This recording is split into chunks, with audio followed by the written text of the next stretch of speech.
สบายดีพี่น้อง ตอนนี้เราพากันมา วัดภูมโนโลมครั้งที่3ที่เรามาจ้ะน้องแทนมาครั้งแรก เป็นยังไง เดี๋ยวสิพาขึ้นไปเบิ่งอยู่เทิงบ่ย่างเนาะก็ขึ้นเทิงจะสิไปใส่บ่บริกรรมมากระลัดคิวเลย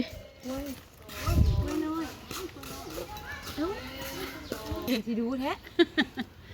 กล้องหนางามถ้าเห็นนี่กล้องหนาก็ดี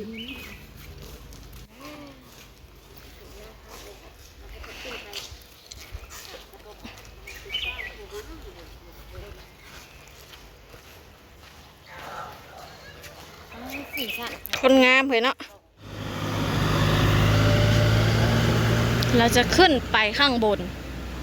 กันห่อนพี่น้อง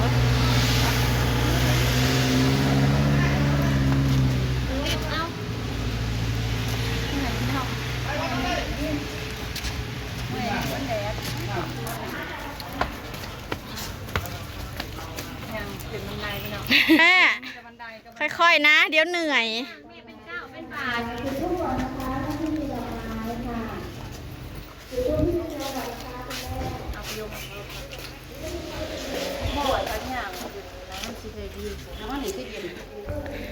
อลังการขนาดเลยข้างในพี่น้องเอ้ยป้าบนในผาม่านนะว้าผาม่านนะพันวิวเด้อ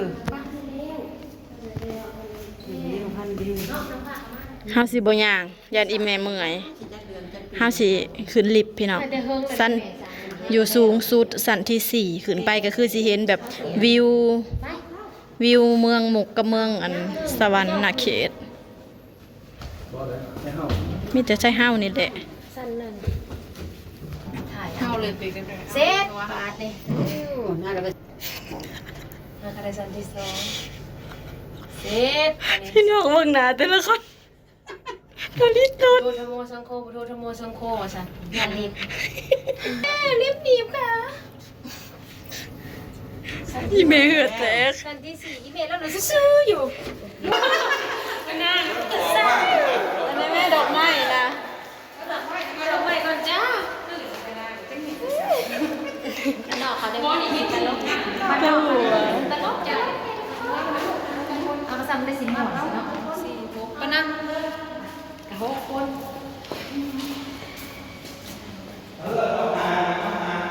เฮาก็สิมาบูชาเอาดอกไม้พี่น้องเราลงแล้วคือบ่เอากระเป๋าฮะ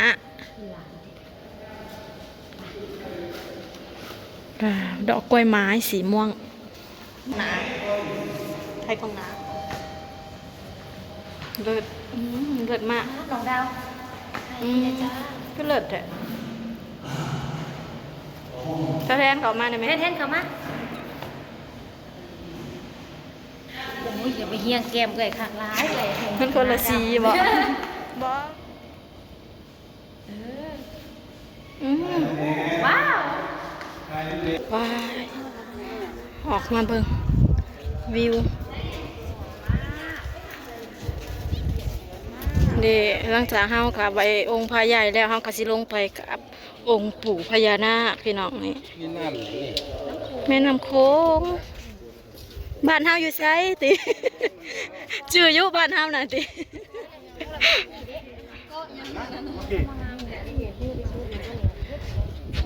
ถ่ายถ้าสิไปถ่ายไกลวิวพี่น้องขึ้นไป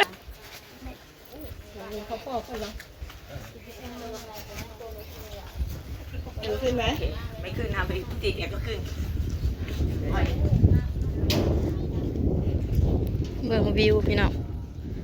เห็นเบิดเมืองมุกดาหารแล้วก็สิเห็นทางสวรรค์เขตนำ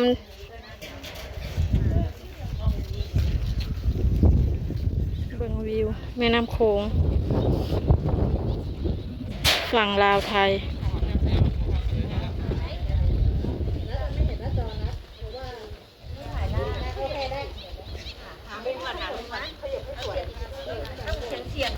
นี่มาทางนี้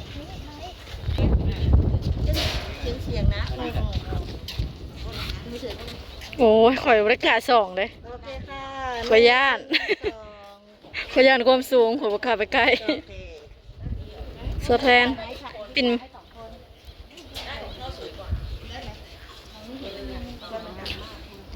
สวยมากสวยมากสวยมากสวยมาก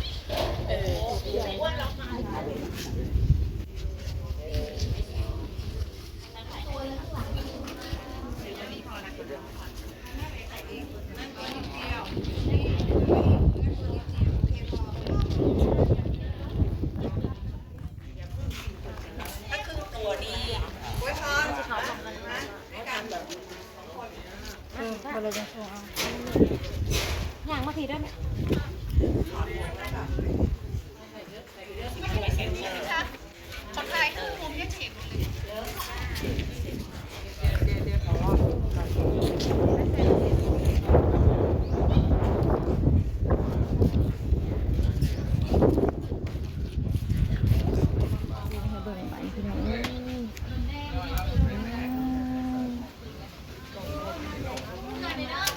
สวยงามที่สุดในโลกเลย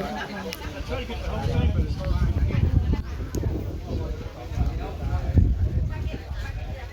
วิวอยู่วิวอยู่เทิงพี่น้องเอ้ย วิวมุมสูงด้วยทุกคน